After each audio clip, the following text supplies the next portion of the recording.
राठी परिवार की दो बहुएं थीं, सुनीता और राशि। सुनीता सीधी सादी घरेलू महिला थी, जबकि राशि तेज चालाक थी। राशि बैंक में जॉब करती थी, जबकि सारा घर सुनीता ही संभालती थी। सुनीता और महेश ने पसंद की शादी की थी, इसलिए माताजी को सुनीता एक आंख न भाती। और दूसरी तरफ माताजी की पसंदीदा बहू राशि, जिसके गुण माताजी सारा दिन गाती रहती थीं। एक रोज सुनीता किचन में काम कर रही थी।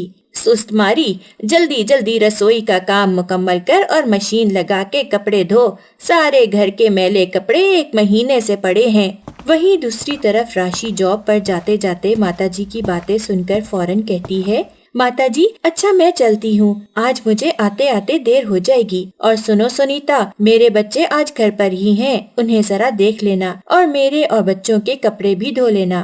अरे मेरी रानी, तू फिक्र क्यों करती है? तू जाकर अपनी नौकरी देख। ये है ना मनहूस सुनीता, सारा दिन बिस्तर तोड़ती है, 2-4 काम कर लेगी तो कोई मर नहीं जाएगी। राशि चली जाती है।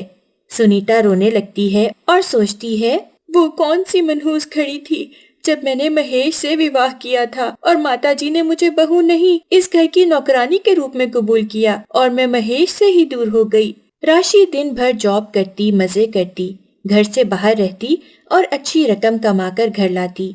और दौलत की लालच में राशि का पति सूरज और माताजी दोनों ही राशि के गुण गाते। वहीं दूसरी तरफ सुनीता और महेश के बीच लड़ाई झगड़े बढ़ रहे थे। महेश जब भी सुनीता के साथ घूमने फिरने की बात करता, सुनीता हर बार घर की मसरूफियात के चक्कर में महेश को इनकार कर देती। एक रोज महेश काम से जल्दी आ जाता है। सुनीता, चलो आज कहीं बाहर जाकर किसी होटल में खाना खाते हैं। ये सब काम छोड़ो, वो राशि कर लेगी। नहीं नहीं, मैं ऐसा नहीं कर सकती। माताजी को पता चल गया तो वो नाराज होंगी और राशि तो सारा दिन घर से बाहर होती है, वो देर रात ही जॉब से वापस आती है। सुनीता रोती हुई रसोई में चली जाती है और महेश नाराज होकर गुस्से में घर से बाहर चला जाता है। एक रोज सुनीता को सारे घर का काम करता देख राशि खुश होती है। माताजी, ये कुछ तोहफे हैं जो मैं आपके लिए लाई हूँ और ये कुछ रकम है। माताजी की आंखों में चमक आ जाती है। वाह शाबाश बहू रानी, तू तो मेरी चहेती है। और एक वो है मनहूस सुनीता जो 1 नंबर की फोहड़ है। इससे तो घर के काम ही ढंग से नहीं होते। पता नहीं इसकी माँ ने इसे कुछ सिखाया है भी या नहीं। माताजी राशि का माथा चूमती है। और एक तू है जो ढेरों रुपए कमा कर लाती है। ये सब देखकर सुनीता आंसू बहाती है और जाकर अपने कमरे में रोने लगती है और कहती है, हे भगवान, तूने कैसी मेरी किस्मत बनाई है। न महेश मेरा साथ देते हैं और न ही माताजी को मेरा ख्याल है। वो रोते रोते थक हार कर सो जाती है। महेश जब आता है, मैंने सुनीता से पसंद की शादी की। शायद माताजी दुरुस्त ही कहती थी, ये लड़की मेरे लिए ठीक नहीं है। दिन यूं ही गुजर रहे थे। चालाक राशि दिन भर जॉब के बहाने घर से बाहर रहती और मौज मस्ती करती और जानबूझकर रात देर से घर आती। और वहीं दूसरी तरफ बेचारी सुनीता रसोई और घर के काम धंधे करती करती हलकान होती। एक रोज सुनीता और महेश के बीच आपस में किसी बात को लेकर बहुत जिद बहस होने लगी और बात इतनी बढ़ गई कि माताजी और घर के सब लोग ही जमा हो गए और महेश ने सुनीता पर हाथ उठाया और उसे तलाक की धमकी दी।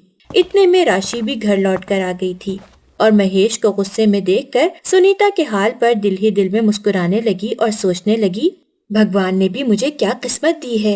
सुंदर, सुशील और ऊपर से ये जॉब जिसकी वजह से माताजी और सूरज मेरी मुट्ठी में रहते हैं। और एक ये सुनीता बेचारी जिस दिन से शादी करके घर आई है, घर की जिम्मेदारी में ही घुट कर रह गई है। सुनीता रोती रोती कमरे में लौट आती है।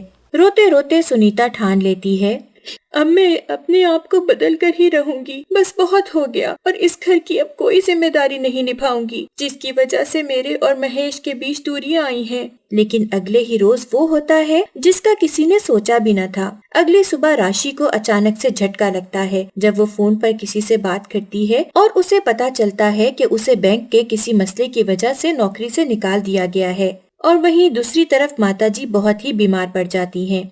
राशि की जॉब छूट जाती है और वो रोज नए नए बहाने करके घर के काम से बचने के लिए बाहर चली जाती है। और सुनीता ना चाहते हुए भी माताजी की देखभाल में लग जाती है और घर के काम पहले की तरह संभालती है। सूरज, अब तो सारी जमा पूंजी माताजी के इलाज में लग गई है और सारे पैसे खर्च हो गए हैं। जल्द ही हमें पैसों का इंतजाम करना होगा। भगवान न करे अगर माताजी को कुछ हो गया तो हम अपने आप को कभी माफ नहीं कर पाएंगे। मैं इस बारे में राशि से बात करता हूँ, वो जरूर माताजी के इलाज के लिए पैसे देगी। रात होते ही जब राशि घर लौटकर आती है तो सूरज कहता है, राशि, मुझे तुमसे कुछ पैसे चाहिए माताजी के इलाज के लिए। मेरे पास इस बुढ़िया के इलाज के लिए पैसे नहीं हैं और जो कुछ मैंने जमा करके रखा है वो मेरे ऐशो आराम के लिए है और अब तो मेरी जॉब भी नहीं रही, मैं किस तरह गुजर बसर करूंगी। सूरज और राशि की बहस इतनी बढ़ जाती है कि सारे घर में उनकी लड़ाई की आवाजें गूंजती हैं और माताजी के कानों तक जब राशि की आवाज जाती है तो वो रोने लगती है। इतनी देर में सुनीता माताजी के लिए सूप लेकर आ जाती है।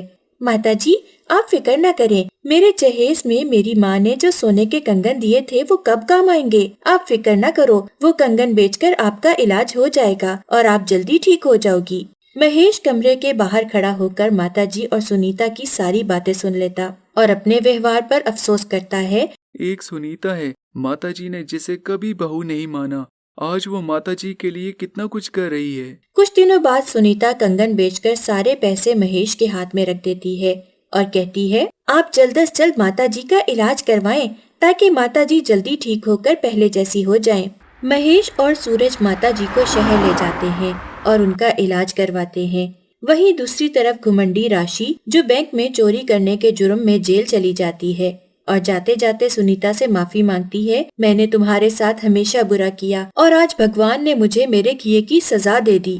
चंद दिनों बाद माताजी अपने पैरों पर खड़ी होकर ठीक होकर वापस घर आ जाती हैं और सुनीता से हाथ जोड़कर माफी मांगती हैं।